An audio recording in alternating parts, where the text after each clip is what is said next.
Hey guys, this video is how to replace a blinker light on a 2014 Honda CRF250L.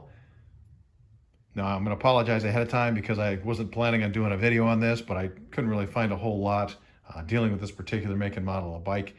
So I put this together afterwards. This is the finished product. Blinker light has been installed. This is the old one. You can see it got burned up pretty well. I think the previous owner must have installed the exhaust maybe facing upward. That's the only thing I can think of that would burn it like this. But I'm going to go through and I'm going to show you the steps because I did start recording some videos. I'm going to piece them together for you. Hope it saves you some time. Hope it helps you. Again, I'm not a professional, but these are just the steps that I took to replace this blinker light project. All in all, it took me about 30 minutes to do. This particular bike came with this little travel bag in the back, and I don't know if this rack was added on or it came with the bike. I'm not really sure, but it was pretty easy to take off. They had a number of nuts and spacers on here, but 2 bolts. There's 2 bolts in the front, 2 bolts in the back, and then that whole assembly came right off. This bike came with a rear rack on it and a bag. Once I popped out, 2 side bolts up front, 2 side bolts in the back. The seat is not bolted on anymore. It just slides out. There's a clip underneath here and there's a clip underneath here. And the seat just slides right out. So it's not held on with any bolts.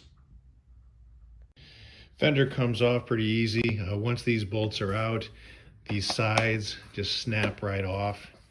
And then your fender lifts right off. There's a little at the previous owner, I don't know if that came from Honda or the previous owner put a little piece of sponge right there, probably to dampen any fender noise. So I don't know if that was stock or the previous owner put that there, but fender pops off just like that, pretty easy. To get the taillight assembly off, there's 4 bolts, 10 millimeter up here and 12 millimeter back here. Here is the blinker that I removed that was damaged originally by the previous owner.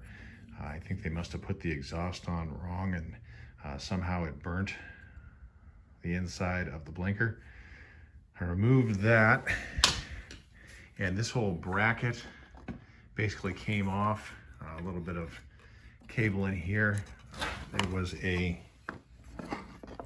nut right here that I loosened up to pull the old blinker off, and then this panel also, this panel here, I also took it off just by removing these 2 bolts right here. And the electrical connection was pretty simple for this blinker. The blinkers are connected right in this area, and I just unclipped this blue one to take this right blinker off. Overall, pretty easy project, about 30 minutes to do from start to finish. I appreciate you guys watching. I hope this video helps you out. Please give me a like. Please give me a subscribe. Thanks.